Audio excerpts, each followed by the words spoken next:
Muchísimas gracias por permanecer aquí. También a quienes se hayan integrado recién a esta mesa, les agradecemos su presencia.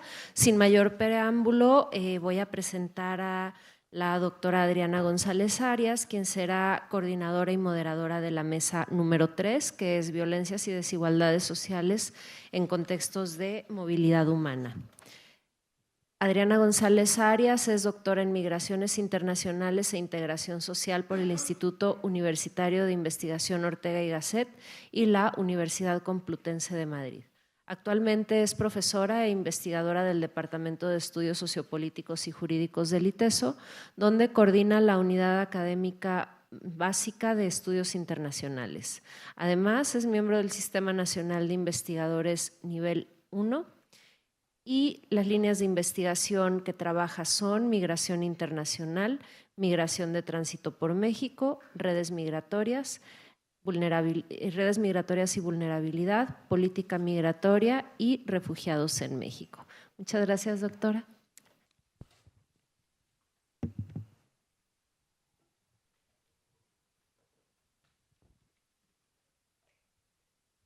Muchísimas gracias por la presentación.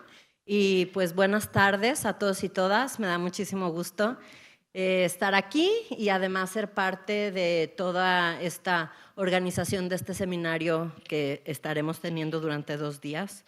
Y obviamente pues mis mejores deseos para este doctorado, que también llevo muchos años con algún tipo de contacto y relación. Bueno, les voy a hacer la presentación de la mesa antes de pasar a la presentación de las personas invitadas en esta mesa, que lleva por tema Violencias y Desigualdades Sociales en Contextos de Movilidad Humana. Esta mesa se planteó para examinar la relación entre las violencias y las desigualdades sociales en sus diversas formas y la distribución desigual del poder, los recursos y las oportunidades en la sociedad. El análisis se desarrolla desde el proceso y las diversas fases de la movilidad humana en condiciones precarias y vulnerables, como son las causas desde los países de origen que generan las migraciones, expulsiones, los trayectos de tránsito para llegar a los países de destino y las llegadas al destino, que ya pueden ser planeadas o improvisadas por circunstancias. Las desigualdades sociales, la pobreza, la discriminación racial, de género o de clase son factores que aumentan la vulnerabilidad de las personas que viven en contextos de movilidad humana precaria. Estos grupos también pueden llegar a experimentar diversas violencias, ya sea en el ámbito doméstico, comunitario o institucional, y a su vez las violencias pueden perpetuarse y profundizar las desigualdades sociales durante todas las etapas de la migración, entre la salida o expulsión, el tránsito y el destino. Para abordar eficazmente esta compleja relación, es fundamental adoptar enfoques interdisciplinarios que identifiquen las causas subyacentes de los fenómenos que se entrecruzan con la movilidad humana y así poder promover la equidad, la justicia y el respeto de los derechos humanos para todas las personas.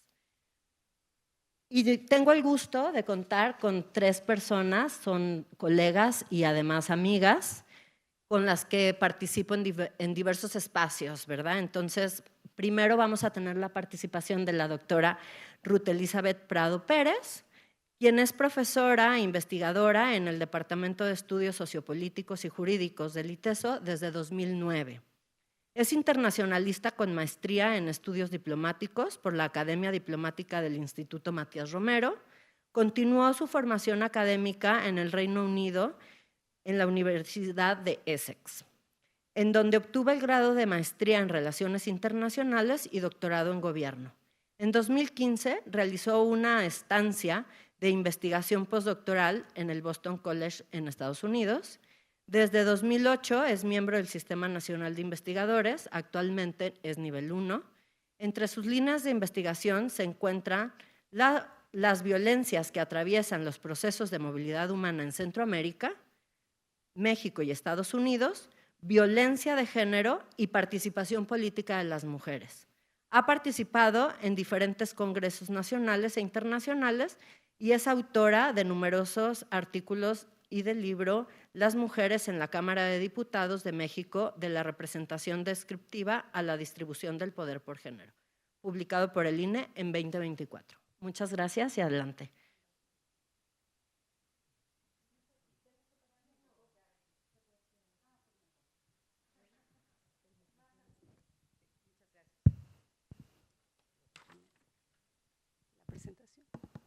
Sí.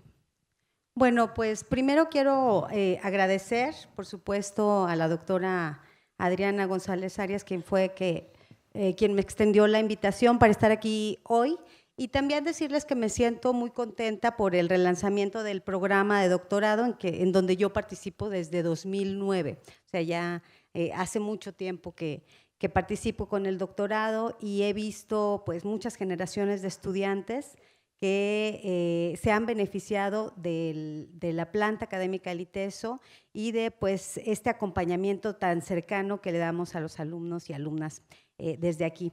Muchas felicidades a todos los colegas que trabajaron en esta renovación curricular. Esperamos que sea todo un éxito. Bien, mi ponencia se titula, y voy a poner aquí mi cronómetro, porque yo podría hablar sin parar.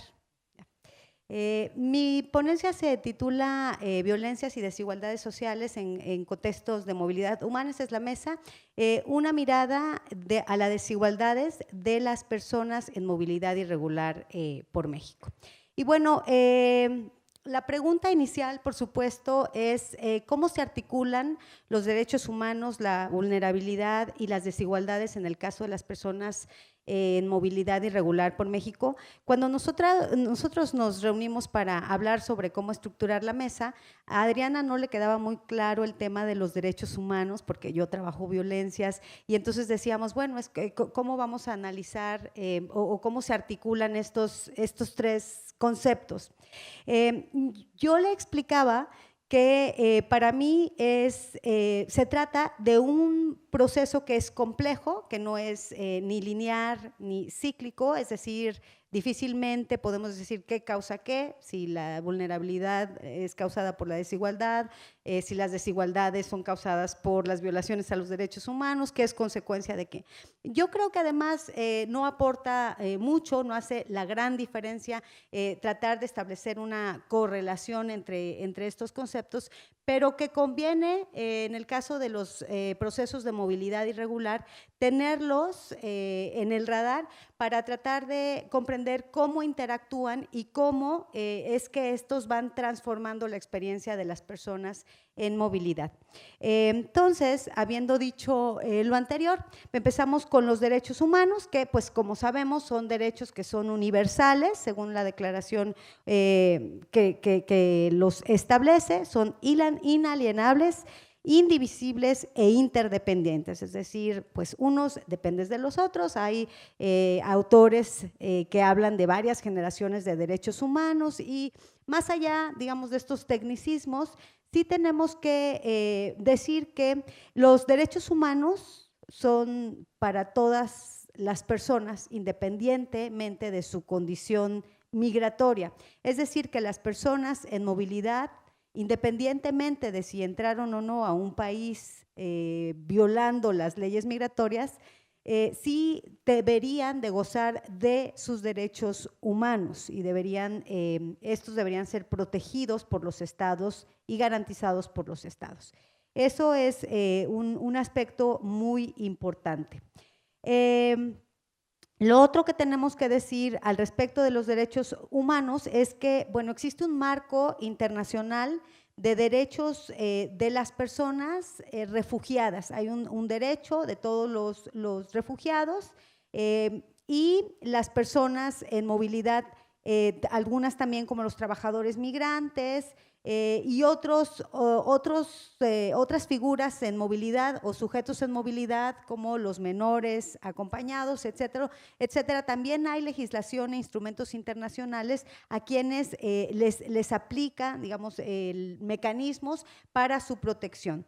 Pero aquí tenemos un problema y es que hay muchas personas que viajan en movilidad irregular que no necesariamente reúnen los requisitos para ser considerados refugiados o para solicitar ese refugio. Y es ahí donde se genera una especie de vacío legal, más en la práctica, digamos, llevado a la aplicación y a la ejecución de las políticas migratorias de los estados, porque como ya dijimos, estas personas pues conservan sus derechos humanos con independencia de su estatus migratorio, pero los países tienen un marco muy amplio para definir las políticas migratorias que se aplican a estas personas que no reúnen los requisitos para aplicar o solicitar refugio en los países. Estos a los que muchas veces nos referimos como migrantes económicos y que no necesariamente son migrantes económicos, si consideramos que la pobreza es una forma de violencia y que estas personas huyen de la violencia. Es decir, que si enmarcamos la movilidad irregular como personas que están buscando el sueño americano y una vida mejor, estamos perdiendo el foco de análisis en las causas estructurales que muchas veces expulsan a estas personas y las obligan a dejar sus países. Entonces, eso es muy importante, poder tener en claro con esta diapositiva de que pese a que los derechos humanos son universales, hay alrededor de 272 millones de personas migrantes en el mundo cuyos derechos humanos pueden ser vulnerados casi fácilmente por los estados en sus políticas migratorias. La siguiente diapositiva, por favor.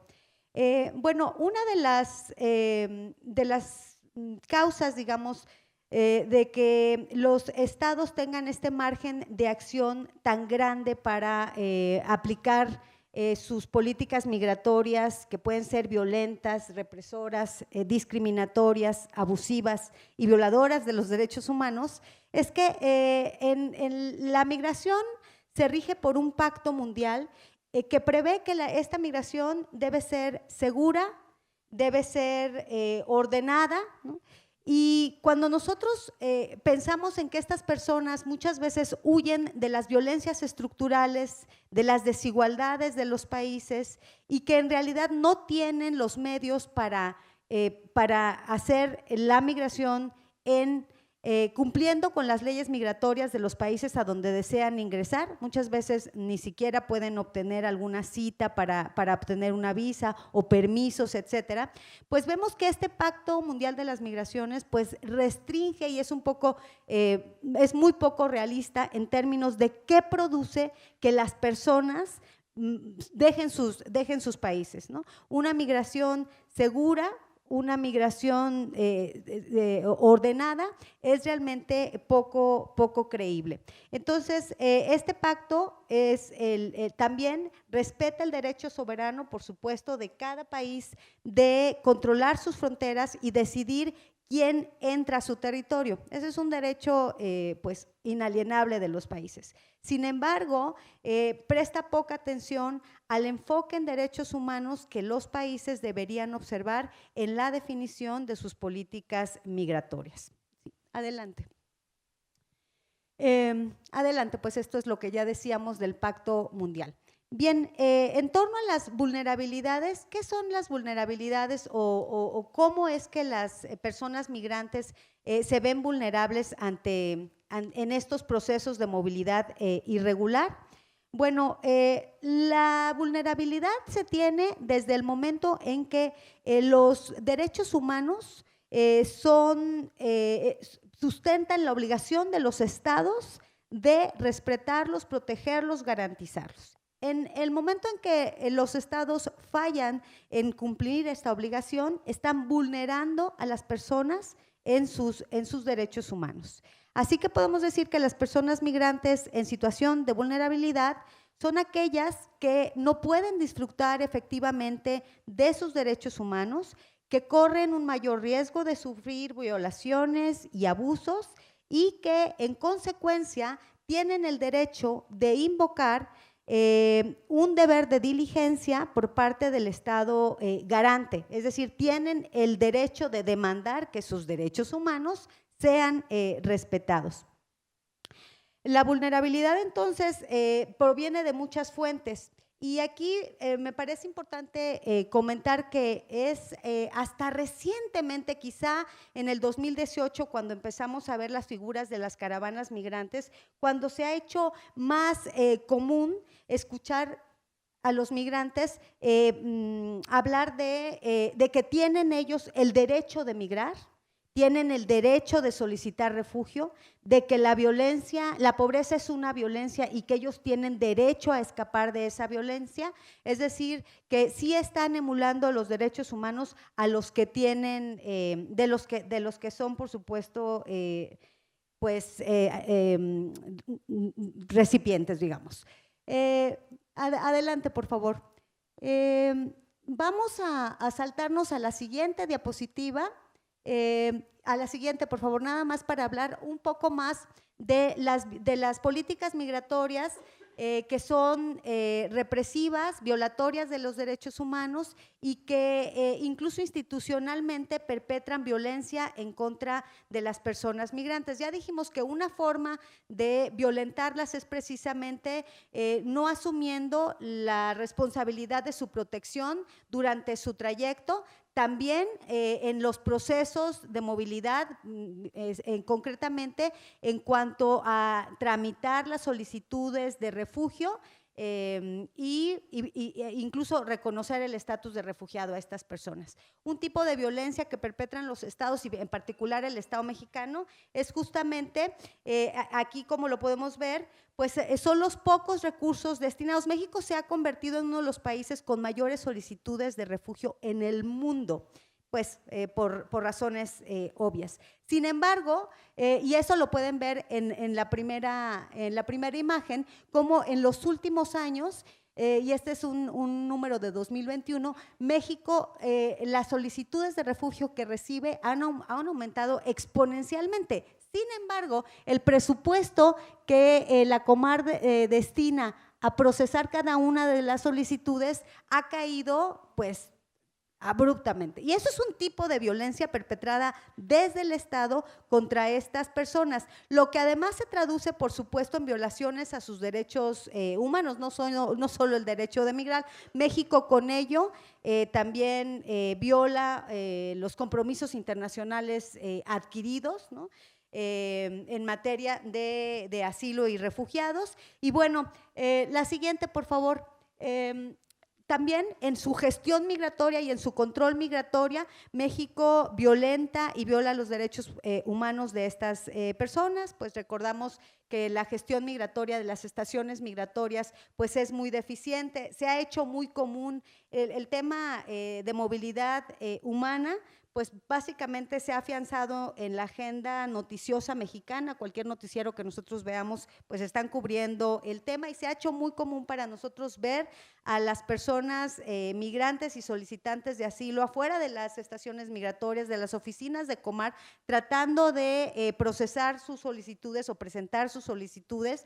Y bueno, cómo olvidar lo sucedido en la estación migratoria de Ciudad Juárez, en donde el año antepasado, en donde murieron casi 50 personas quemadas. Frente a las imágenes que tenemos, pues por supuesto vimos que no sabían quienes cuidaban ni dónde estaban las llaves, ni qué hacer, ni cómo proceder. O sea, la falta de protocolos, la falta de organización, pues habla de una deshumanización de los migrantes. México tiene, pues, según el Global Detention Project, uno de los sistemas de detención migratorias más grandes del mundo, con alrededor de 60 centros de detención migratoria. Y pues ahí vemos cómo, digamos, se gestiona deshumanizadamente la vida de estas personas. En el análisis de este tema, adelante nos podemos ir con la última, porque yo creo que ya se me acabó el tiempo, entonces la última son las conclusiones, pero bueno, me parece que este tema nos muestra que las desigualdades están íntimamente vinculadas con las vulnerabilidades y los derechos humanos.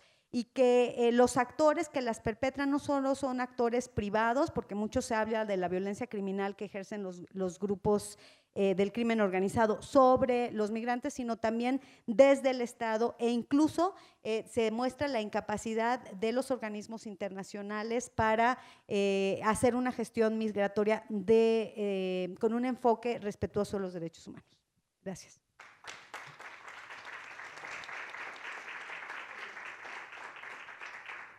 Muchísimas gracias, Elizabeth. Creo que esta primera presentación en tu ponencia nos empieza a abrir, ¿no?, para la discusión que podemos tener como mesa.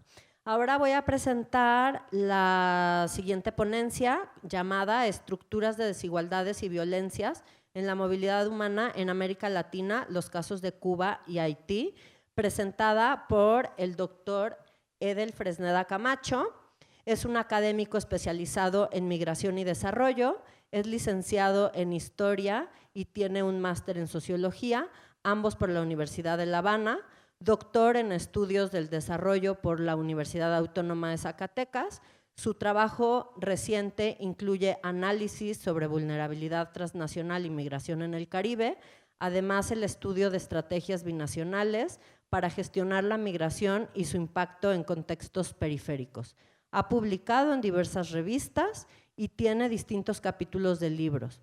Su experiencia de investigación también incluye temas como el turismo sostenible y las capacidades socioterritoriales. Está afiliado a CIESAS CONACYT y su perfil abarca colaboraciones internacionales y diversas investigaciones sobre Cuba, Haití y la migración centroamericana en tránsito por México. Es investigador del Sistema Nacional de Investigadores e Investigadoras en nivel 1. Desde el año 2021 ha colaborado en el proyecto de investigación aplicada que se coordina desde el ITESO, llamada Movilidad Humana por la Ruta Centro-Norte del Occidente de México. Gracias, Edel. Muchas gracias. Agradezco mucho estar acá en este evento, sobre todo por ser testigo de las discusiones interesantes y sobre todo trascendentes que están teniendo lugar, que tienen sin duda un carácter interdisciplinar y que en definitiva representan, digamos, un ambiente de discusión importante, sobre todo en la época histórica que estamos viviendo, ¿no? Yo menciono la definición de época histórica no en un sentido, digamos, vacío, sino porque ese es el mayor énfasis que quiero hacer en la presentación que voy a realizar hoy. Es decir, en algunas de las presentaciones previas han estado presentes justamente toda una serie de características que tienden a tipificar o a caracterizar justamente las realidades de desigualdad que enfrentamos en nuestra región. Pero no se ha hecho un énfasis explícito en que estas desigualdades tienen una raigambre y una génesis justamente histórica. A mí me gustaría justamente iniciar por esta definición, que es proporcionada por James A. Robinson, que es ganador reciente del Premio Nobel de Economía, y quien hizo énfasis en una entrevista dada a la BBC en que la pobreza y la desigualdad en América Latina están profundamente arraigadas en el colonialismo y la explotación de los indígenas. Escuchando previamente a mis colegas, algunos hacían énfasis y subrayaban ciertos conceptos. En especial, Alejandra Haas hacía énfasis en cómo existen raíces sistémicas de la desigualdad y cómo existen desigualdades estructurales que tienen que ver con la presencia de ciertos universalismos que necesitan ser vinculados ciertamente con las distintas diferencias o distintas particularidades que pueden existir en el ámbito socioeconómico de los diferentes países que componen la región.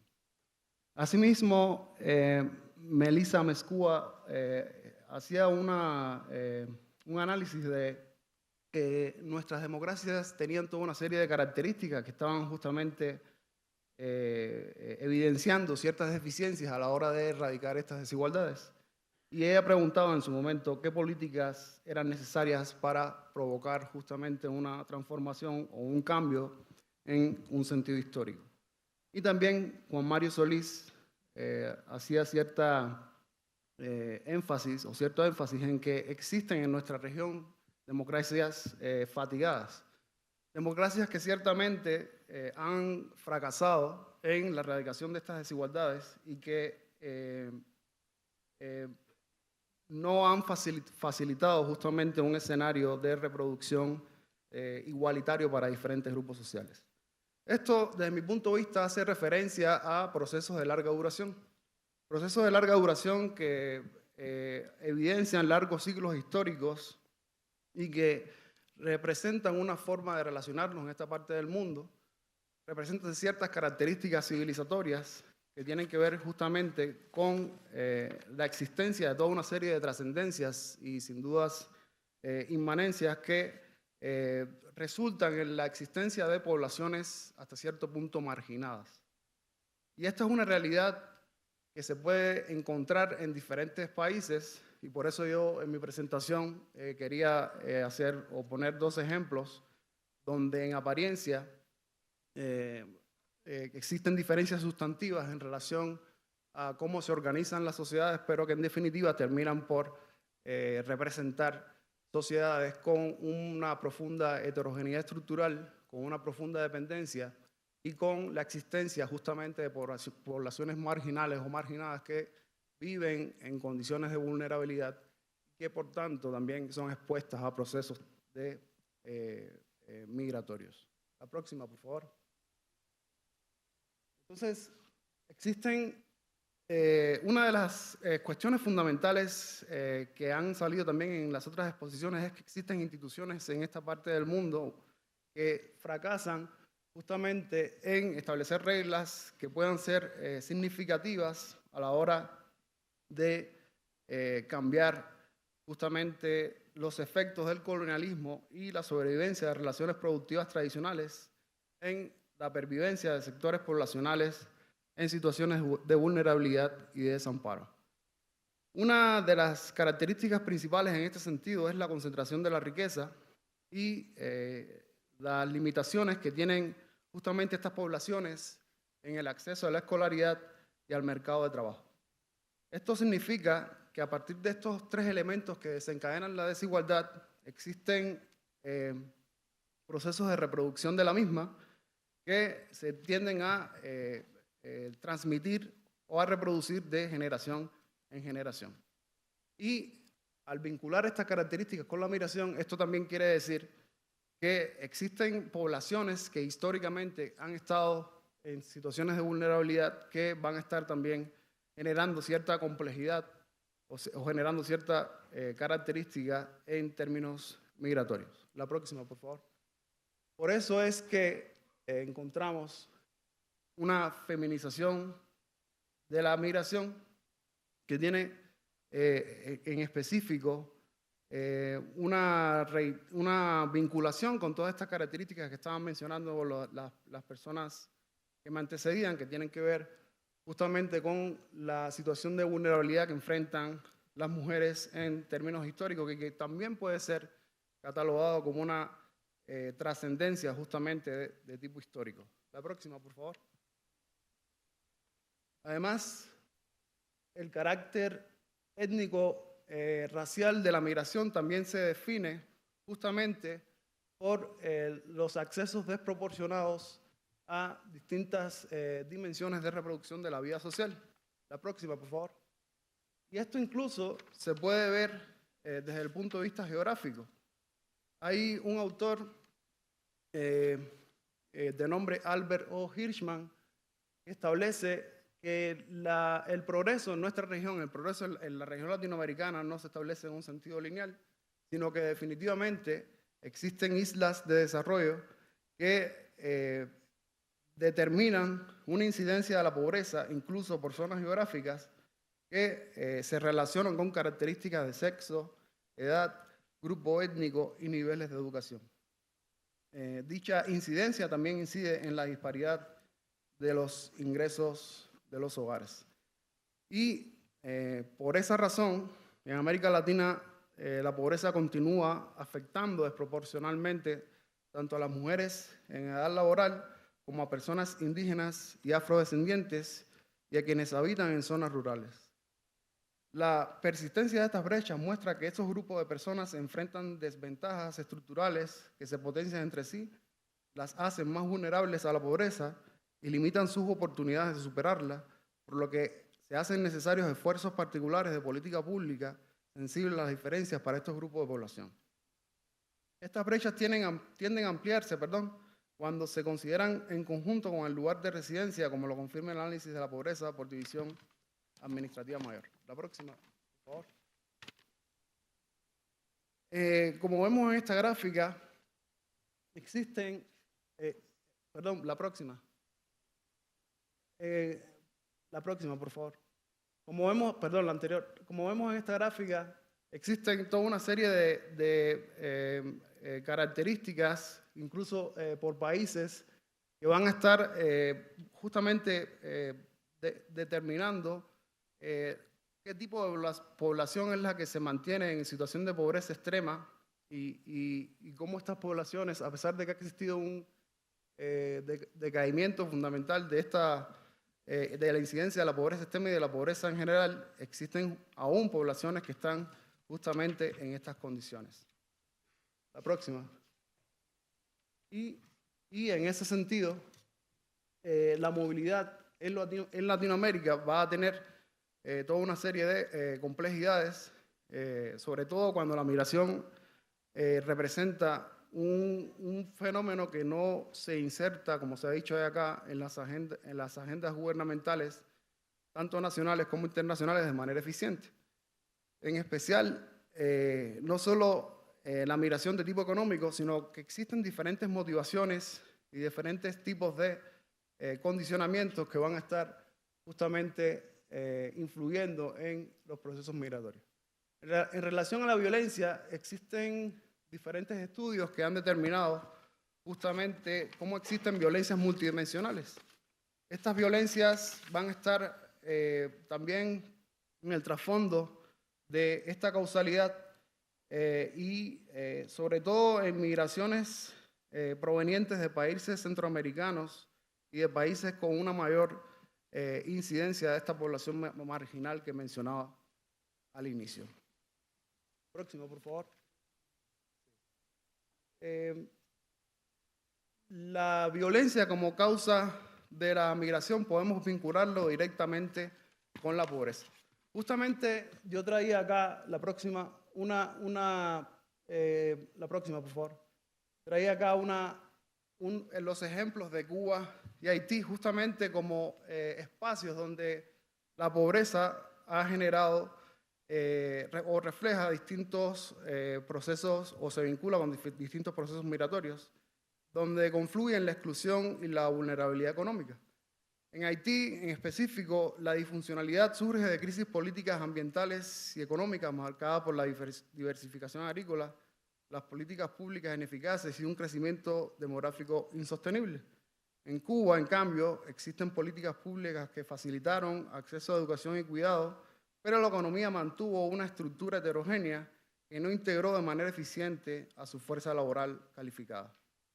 En ese sentido, la dependencia a bienes primarios y la incapacidad de generar ingresos suficientes en sectores productivos relegaron a grandes segmentos de la población a condiciones de pobreza relativa y a un consumo limitado.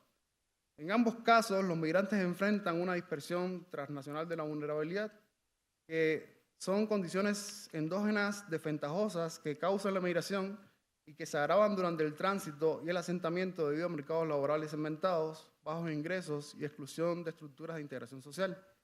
Este fenómeno subraya que la migración no elimina la vulnerabilidad, sino que la transforma y en muchos casos la intensifica. En ambos casos surgen estrategias de adaptación y de resistencia, la próxima, por favor, que tienen que ver justamente con el enfrentamiento de políticas migratorias que tienden a ser restrictivas, con violencias estructurales, con experiencias de exclusión y de discriminación, y que en especial van a estar justamente relacionadas con violencia hacia los migrantes. En especial la desigualdad racial y la discriminación es un fenómeno común en ambos grupos migratorios que influye profundamente en su acceso a oportunidades laborales y educativas. En este caso, la racialización de la desigualdad se presenta no solo en el caso haitiano, sino también en la migración cubana, donde se refuerzan estigmas culturales y raciales que limitan la integración plena. En resumen, la migración haitiana y cubana a través de Latinoamérica refleja una reproducción de condiciones de vulnerabilidad, no solo por la marginación económica, sino también por la falta de protección legal, la discriminación racial y la ineficacia de las políticas públicas. La dispersión transnacional de la vulnerabilidad que se registra en estas migraciones no son respuestas simples a crisis económicas o políticas, sino procesos complejos de adaptación a contextos de exclusión y precariedad que se perpetúan durante los diferentes ciclos migratorios. Yo creo que con eso lo dejamos acá, en aras del tiempo. Muchas gracias.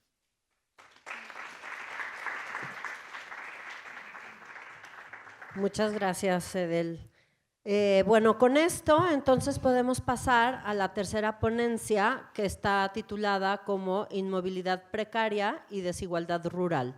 Comunidades migrantes mexicanas en Nueva York y Sierra Norte de Veracruz, que será presentada por el doctor Guillermo Irizar Barbosa, quien es académico, titular de tiempo completo, profesor e investigador en migraciones internacionales en el Departamento de Ciencias Sociales de la Universidad Iberoamericana de Puebla. Es doctor en Sociología con un certificado en Demografía del Centro de Posgrados de la Universidad de la Ciudad de Nueva York y maestro en Desarrollo Regional por el Colegio de la Frontera Norte, COLEF. Es investigador nivel 1 del Sistema Nacional de Investigadores, del CONACYT, desde 2021. Es coordinador de la Dimensión Investigativa Teórica de la Red Jesuita con Migrantes, Centroamérica-Norteamérica. Fue investigador asociado y coordinador del Observatorio de Legislación y Política Migratoria en el COLEF en Tijuana. Ha sido investigador invitado en el Centro de Estudios México-Estados Unidos de la Universidad de California en San Diego e investigador afiliado al Binational Migration Institute de la Universidad de Arizona. Desde agosto de 2024 colabora como co-coordinador técnico e investigador del proyecto de investigación Voces Buscadoras, uno de los 4 proyectos ganadores de la convocatoria de apoyo a la investigación del Sistema Universitario Jesuita en México. Adelante, Guillermo, gracias. Muchas gracias, gracias Adriana, gracias Sofía, gracias también a Carlos, a Mariana por la invitación, por estar aquí en este seminario del doctorado. Quiero comenzar por decir que hablar de inmovilidad social y de desigualdades y violencias en las migraciones internacionales, por fuerza nos implica pensar en justicia social. Entonces, hace unos días tuvimos un seminario en la Red Jesuita con Migrantes CANA y justamente Jorge Durán, que seguramente algunos de ustedes conocerán o quienes no lo conocen, es una de las referencias más importantes en el estudio de la migración en México-Estados Unidos, nos decía que estábamos ante una nueva especie de reforma migratoria que no pasó por el legislativo, sino por el ejecutivo en términos sobre todo pues negativos, ¿no? Entonces, yo quisiera comenzar diciendo que en el diálogo con mis colegas de la mesa, yo les voy a presentar 2 proyectos, sobre todo, si me ayudan con la siguiente, por favor. Les voy a hablar sobre todo de 2 proyectos que tratan de vincular trabajos de largo plazo, con enfoques sobre todo cualitativos, pero algunas metodologías mixtas, con equipos multidisciplinarios, y que parten de los siguientes apuntes. Parten de identificar formas de violencia que persisten, que se transforman o que emergen, sobre todo en las migraciones que implican el cruce de las fronteras internacionales como ahora las conocemos, y entonces por eso voy a referirme más al caso México-Estados Unidos.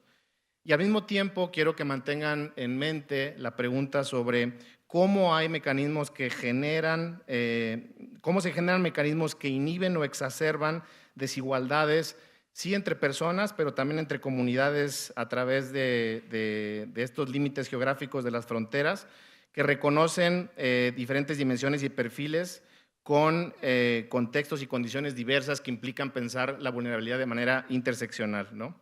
Entonces, sobre todo quiero hacer referencia muy puntual a 2 proyectos, como lo dije antes, transnacionales, multilocales, en comunidades diferenciadas. Me voy a referir sobre todo a un trabajo que inicié por ahí el 2011 con familias con estatus migratorio mixto, es decir, familias en las que los padres no tenían documentos y los hijos habían nacido en Estados Unidos, con énfasis en la ciudad de Nueva York. Y luego me referiré a otro proyecto más puntual que tiene que ver con el trabajo agrícola temporal, con las visas H2A, que son para trabajadores de cualquier parte del mundo, pero que el 90% lo ocupan los mexicanos, y en un proyecto que hemos colaborado sobre todo desde el norte de Veracruz. Siguiente, por favor. Entonces, en el 2006 más o menos, entre 2006 y 2008, conocí a una mujer indocumentada zacatecana en Los Ángeles que nos hablaba de la idea de cómo pensar la integración cuando hay violencias estructurales, cuando hay políticas que no permiten un camino a la regularización migratoria. Entonces, ese fue el inicio de un proyecto que quería vincular la idea del estatus migratorio, el lugar en el que una persona vive a nivel local, y también considerar otras dinámicas a nivel local que incluían roles de género, que incluían el acercamiento a organizaciones sociales. Y entonces, en ese sentido, el pensar que el estatus migratorio es una variable más que ya determina completamente la trayectoria de vida de una persona, de una comunidad, o que podría ser mediada por condiciones contextuales, locales y demás, me parecía muy interesante. Entonces, siguiente, por favor.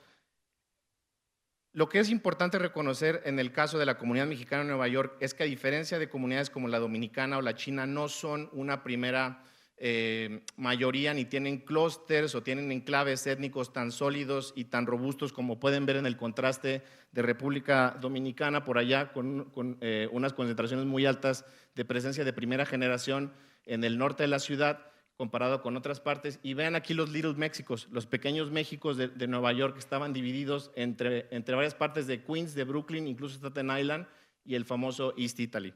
Siguiente, por favor. Entonces, esta es una gráfica que resume para los prospectos de estudiantes del doctorado o para otros colegas que estén en el doctorado, que resume un poco mi diseño teórico y metodológico. Es decir, yo quería identificar 3 variables claves importantísimas para entender la migración contemporánea mexicana a Estados Unidos, que era el estatus migratorio, el lugar en el que las personas vivían considerando su proximidad a organizaciones comunitarias que les apoyaran, e incluso la hostilidad o no que podía haber con cuerpos de policía local, así como reconocer diferentes formas de capital en el sentido de los mexicanos que llegan a Estados Unidos llegan con niveles de educación, llegan con experiencias laborales, llegan con un capital y unas redes sociales que les ayudan a navegar el contexto de destino. Y en ese sentido, mi acceso a la comunidad mexicana fue a partir de un camión de tacos, es decir, un camión que no tenía un vínculo comunitario sólido, un equipo de fútbol amateur originario de Tlaxcala y 2 organizaciones comunitarias más consolidadas, una asociada a la iglesia, pero en los suburbios, y otra organización comunitaria urbana que ayudaba con tareas, con escuela a la niñez de origen mexicano. A partir de estas 3 variables, este diseño metodológico, mi intención era reconocer la movilidad social como un proxy para la integración a partir de identificar el ingreso familiar total que tenían y los planes educativos formales que desarrollaban las familias en ese sentido. Siguiente, por favor. Entonces, esta es una de las familias que era un caso excepcional en el sentido de que era una familia indocumentada, nadie traemos nuestro estatus migratorio cargando, pero una familia indocumentada que tenía muchos elementos de movilidad social, socioeconómica ascendente. Sin embargo, siguiente por favor, esta es una tabla que resume la gran mayoría, yo entrevisté alrededor de 92 personas que pertenecen a 53 distintos de familias y los entrevisté más de una ocasión, por eso me refiero a que fue un proyecto de muy largo plazo, sobre todo en Queens, en Brooklyn, y en las afueras hacia Long Island, hacia la parte más suburbana, y lo que resume esta tabla es reconocer los niveles de vulnerabilidad, alta o baja, en función no nada más de los papeles, como dije, son familias con estatus migratorio mixto, sí es negativo no tener documentos, pero también había hijos ya mayores de edad que tenían documentos, pero entonces había, por ejemplo, en el caso de la familia Barrios, un positivo acercamiento con organizaciones comunitarias que les ayudaba a navegar tormentas como lo que ahora sabemos de Trump. Y también había relaciones cordiales con la policía, como es en el caso de la ciudad, pero por ejemplo la familia Cortés en las afueras pues sí lidiaba con un contexto más republicano, antiinmigrante y hostil. Pero lo que quiero básicamente decir es que estas tres combinaciones de características nos explicaban diferentes maneras de entender la movilidad socioeconómica a partir de reconocer esos casos, reconocer sus habilidades laborales, el rol de las redes sociales o incluso las dinámicas intrafamiliares que, como decía, tenían un rol de género. Siguiente, por favor. Ahora, y ya para ir cerrando mi participación, porque sé que estoy en ese momento incómodo de antes de irnos a comer y a presentar, quiero hablar ahora del proyecto que tiene que ver con trabajadores agrícolas temporales, que hemos desarrollado entre dos universidades jesuitas, la Universidad de Seattle, en el estado de Washington, a donde van a trabajar muchos de los trabajadores otomí con los que estamos colaborando con La Voz Campesina, que es una radio comunitaria vinculada a la Compañía de Jesús como un proyecto histórico de presencia en una comunidad con diversos pueblos originarios y que se van al corte de la manzana. Siguiente, por favor. El proyecto nos ha empujado a buscar diversas formas de incidencia desde el nivel local con la alcaldesa de Maragua, un pueblo que se beneficia económicamente de la presencia de estas personas que van a trabajar por 6 u 8 meses, pero en un contexto de comunidades que hablamos sumamente marginadas, rurales, sin acceso a veces a electricidad, incluso a señal de celular, etcétera. Siguiente, por favor. Y entonces la desigualdad rural la entendemos en que las propias comunidades nos han dicho de que está muy bien que existan estas posibilidades de reclutamiento, de ir a Estados Unidos, pero que la necesidad es mayor. Y al tener una necesidad mayor, hay algunas familias que se ven muy beneficiadas en el contraste de la construcción de sus viviendas al haber participado en un programa de empleo temporal, como pueden ver acá, en contraste con el resto. ¿Cómo participan en ese tipo de proyecto? Siguiente, por favor. Pues a partir de no tener una experiencia, entre otras razones, entre otras características, tienes que tener obviamente todos tus documentos en regla. No siempre estas personas tienen acceso a un pasaporte vigente, a veces no tienen errores en las actas de nacimiento, y si tienen una cruce indocumentado previo, básicamente están descalificados. Pero lo que hemos encontrado es que hay unas mediaciones entre la radio comunitaria, los liderazgos de las organizaciones y las propias comunidades para decir quiénes van y quiénes no van. Y en ese sentido, las comunidades han dicho que ellas se consideran, y se dijo esta mañana en otro momento, ellas se consideran comunidades de igualdad. Entonces, no son percibidas como comunidades de acumulación y por lo tanto, en este proyecto que hemos seguido un poco con tintes de acción participativa, las comunidades decidieron no volver a participar, porque al darles oportunidades, porque encontramos también una de las grandes contradicciones que hay en el discurso de Trump. Quieren ir en contra de los migrantes laborales, pero a final de cuentas son migrantes necesarios, es mano de obra necesaria, ¿no? Entonces, en ese sentido, la comunidad ha dicho, nosotros no queremos que nuestros trabajadores sigan yendo a Estados Unidos si esto va a ser un factor de desigualdad en el origen. Siguiente, por favor. Entonces, nos encontramos en este proyecto con un oficio, hemos seguido durante 5 años a 80 trabajadores, estamos documentando los impactos del empleo agrícola temporal que implica una circularidad migratoria a nivel individual, familiar y comunitario, y este es un extracto también del oficio en el que se dice que los trabajadores ya no van, o sea, es una decisión que se tomó de manera comunitaria, que ejemplifica las tensiones que pueden existir entre los trabajadores, los reclutadores e incluso los propios discursos que se pueden hacer desde México y de Estados Unidos, y en lo que incluso entran actores como los empresarios, las iglesias y demás. Siguiente, por favor.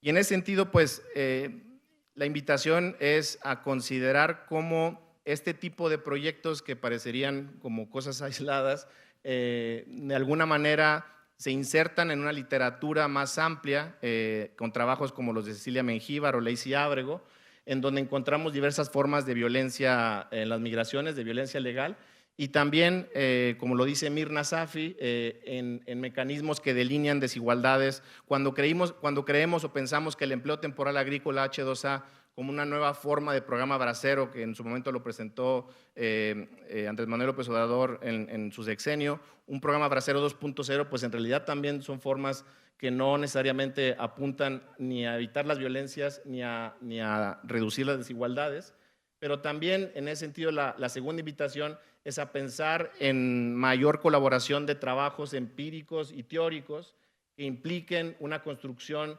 de comunidad y de trabajos más próximos a las propias personas en movilidad. Y por último, en pensar cómo el trabajo académico se articula con otras redes no académicas, sobre todo de sociedad civil, pensando en una incidencia que implique alejarnos del discurso migratorio de securitización y de diferencias insalvables por uno que implique movilidades dignas, como lo dije al inicio, con justicia social. Gracias.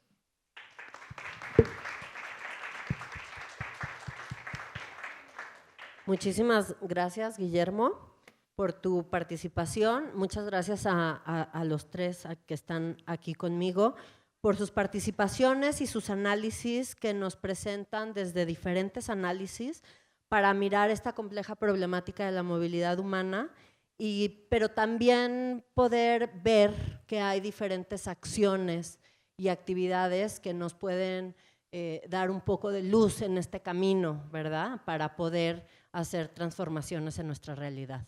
Entonces, bueno, ahora quiero pasarles la voz a ustedes, al público, para ver si hay alguna pregunta, algún comentario que quisieran poner en común, ¿verdad? Ya se nota que tenemos hambre.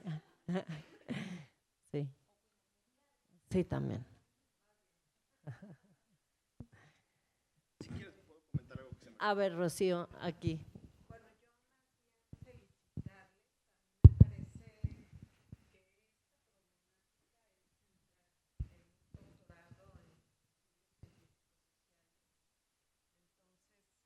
Gracias. Felicito a quienes participaron en esta mesa y pues es un desafío muy grande cómo trabajarlo en clave interdisciplinar y desde esta renovación curricular del doctorado. Muchas gracias. Gracias, Rocío. ¿Alguien más o le pasamos el micrófono a Guillermo? Yo solo olvidé decir que dentro del proyecto de los trabajadores agrícolas temporales, logramos que la OIT, con el gobierno canadiense, desarrollara un protocolo para la contratación equitativa de personas trabajadoras pertenecientes a pueblos indígenas, porque parte de la negociación que hay ahora, o la posible negociación que pueda haber entre el gobierno de Trump y de Claudia Sheinbaum, es cuál va a ser el rol de los trabajadores agrícolas temporales. Y entonces una carta que dicen es que, bueno, si México no quiere participar, que participe Centroamérica, pero eso también va a implicar reconocer cuáles pueden ser mejores condiciones para el empleo circular de estos grupos. Sí, a mí con esta intervención a mí me gustaría como reconocer mucho que desde la base, el trabajo de incidencia y vinculación en temas de movilidad humana, digo, como en muchos otros temas, por supuesto, se ha tenido que trabajar mucho en relación, ¿no?, con gobiernos locales, pero también con estos organismos internacionales que nos están también dando apoyo para poder desarrollar, que es una de las grandes cosas que estamos viendo ahora con esta política migratoria que está haciendo Trump, ¿no?, que nos está parando muchísimos inversiones que se estaban haciendo en México para este tipo de proyectos y pues sí nos está afectando. ¿Pregunta, algún comentario de parte del público o alguien que quiera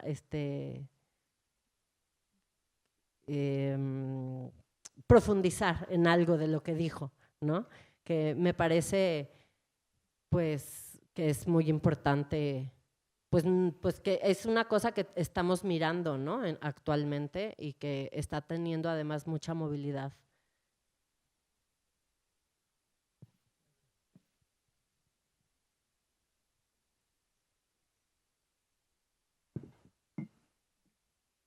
Gracias.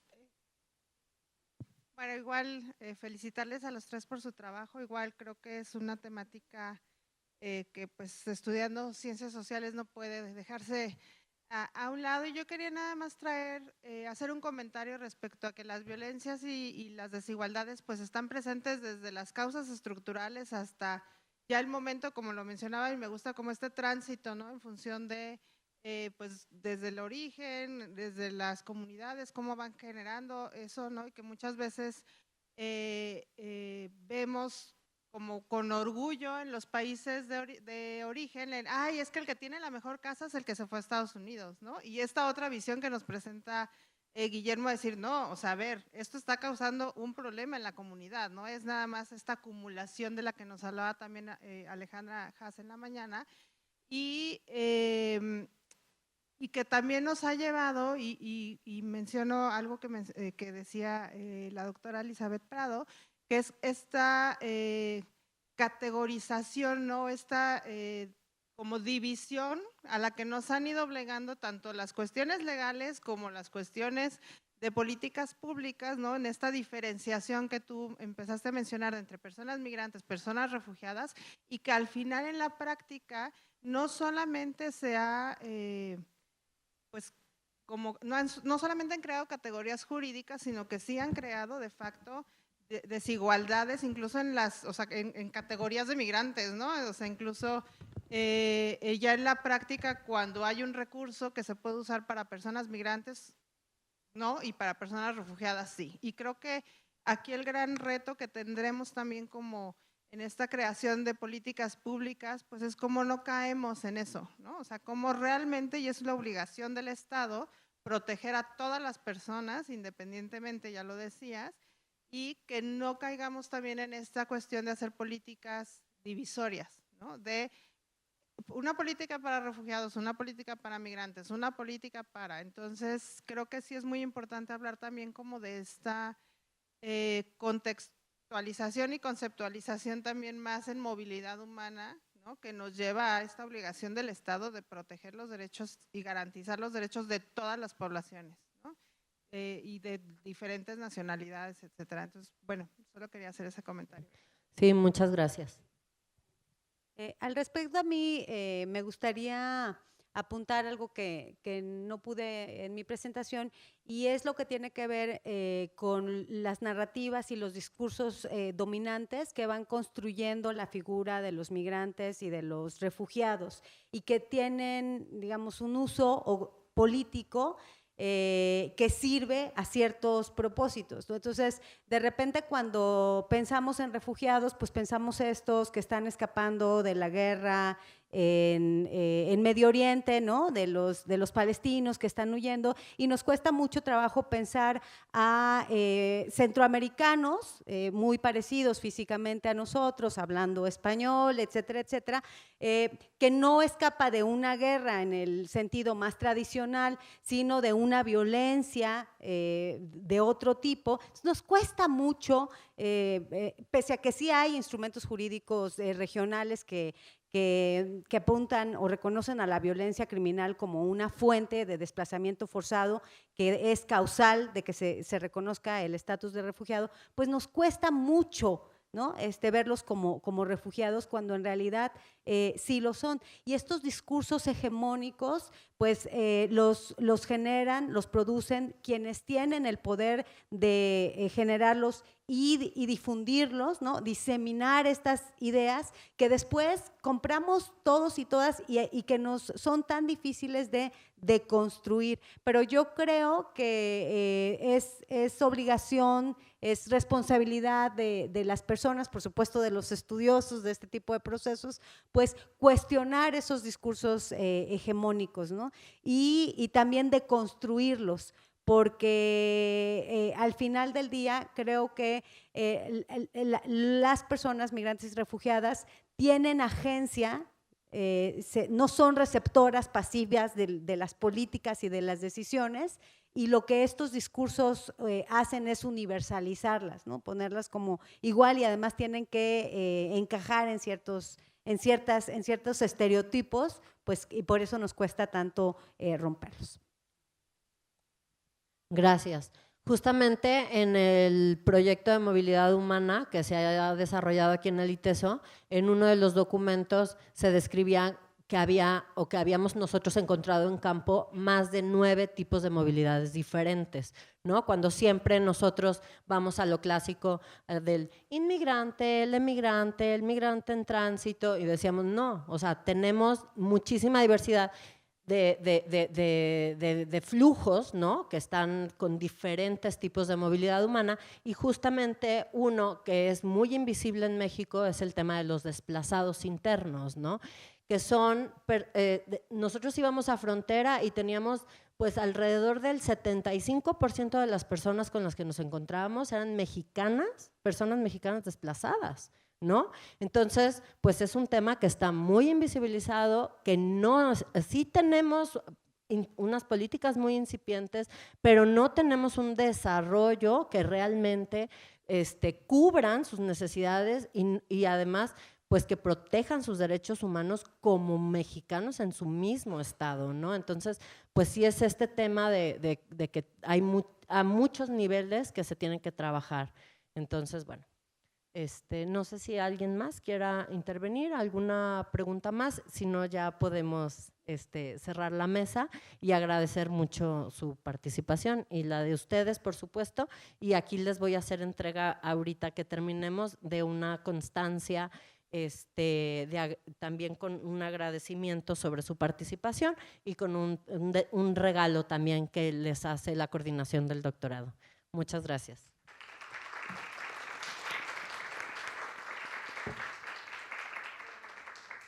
Bien, pues muchas gracias, doctora Adriana. Hay que agradecer a cada una de las personas que ha permanecido el día de hoy, sea durante toda la jornada o sea en distintos momentos a lo largo de las mesas que sucedieron el día de hoy. Agradecer principalmente a la doctora Sofía Palau por el rol tan importante que ha jugado no solamente en el seminario, pero en el doctorado.